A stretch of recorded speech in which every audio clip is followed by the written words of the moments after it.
Salam semangat semuanya. Kesempatan kali ini saya ingin mengupas sedikit tentang materi pembelajaran sejarah kebudayaan Islam di kelas 3 Madrasah Ibtidaiyah atau sekolah dasar di semester 2. Pada kelas 3 semester 2 terdapat 3 tema besar dalam pembelajaran sejarah kebudayaan Islam, yaitu peristiwa kerasulan, bukti-bukti kerasulan, dan masa dewasa Rasul. Ketiga tema besar ini nantinya di breakdown untuk dipelajari pada setiap minggunya. Anak-anak tidak hanya mengetahui saja, tetapi juga menghayati, memahami, mampu menceritakan, dan merefleksikan poin-poin penting atau merefleksikan akhlak-akhlak terpuji Rasul di kehidupan sehari-hari.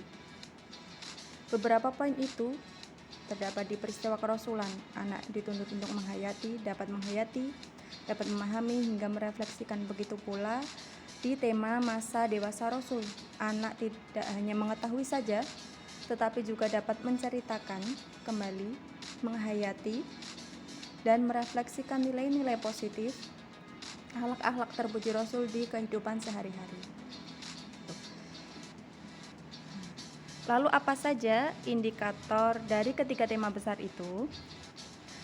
Pada tema masa dewasa Rasulullah terdapat 4 indikator, yaitu mempelajari kesabaran Rasul, bagaimana Rasul itu bekerja, keuletan beliau, kejujuran beliau itu dipelajari.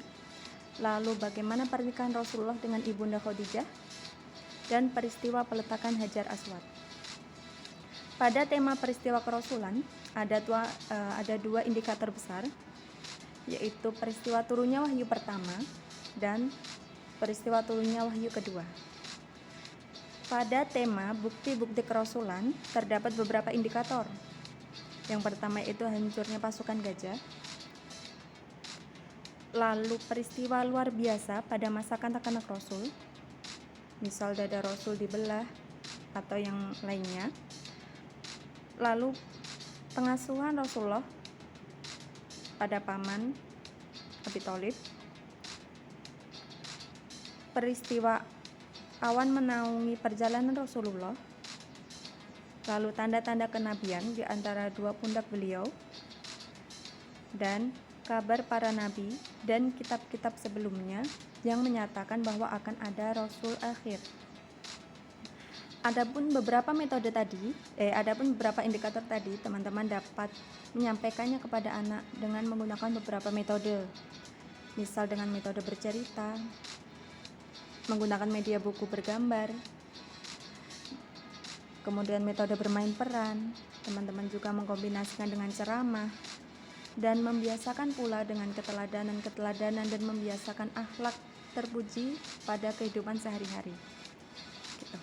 Adapun medianya, teman-teman dapat menggunakan buku cerita, berbagai buku yang bergambar dengan warna-warna yang menarik, karena saya yakin pelajaran sejarah akan menyenangkan, akan tidak membosankan ketika kita menyuguhkan gambar-gambar yang menarik kepada anak. Artinya anak diajak senang dulu kepada buku. Ketika anak senang pada buku, dia akan penasaran dengan isinya. Ketika anak sudah mengetahui isinya, dia akan mudah mengingat, mudah mengaplikasikan juga pada kehidupan sehari-hari. Teman-teman juga dapat menggunakan video animasi sebagai media. Bisa juga menyediakan kostum ketika teman-teman memilih metode bermain peran, menggunakan gambar-gambar pula, atau teman-teman juga dapat membawa peta besar di kelas dan mengajak anak untuk menandai daerah-daerah mana yang pernah disinggahi Rasulullah. Saya yakin akan sangat menyenangkan pada anak. Lalu strategi apa saja yang bisa kita gunakan gitu ya teman-teman. Saya menuliskan sedikit. Teman-teman dapat mengajak anak untuk membuat puisi semampu anak gitu ya teman-teman. Bisa juga menerapkan akhlak-akhlak terpuji Rasul, misal keuletan Rasul, kejujuran Rasul pada kehidupan sehari-hari. Itu termasuk pula pada pembelajaran kontekstual. Atau teman-teman juga dapat berkreasi membuat lagu-lagu lagu-lagu akhlak Rasul, lagu-lagu peristiwa ketika Rasul dilahirkan, seperti itu. Coba sekarang saya ingin teman-teman memilih satu indikator dari 3 tema besar tadi. Silahkan dituangkan ide kreatif teman-teman dalam bentuk puisi.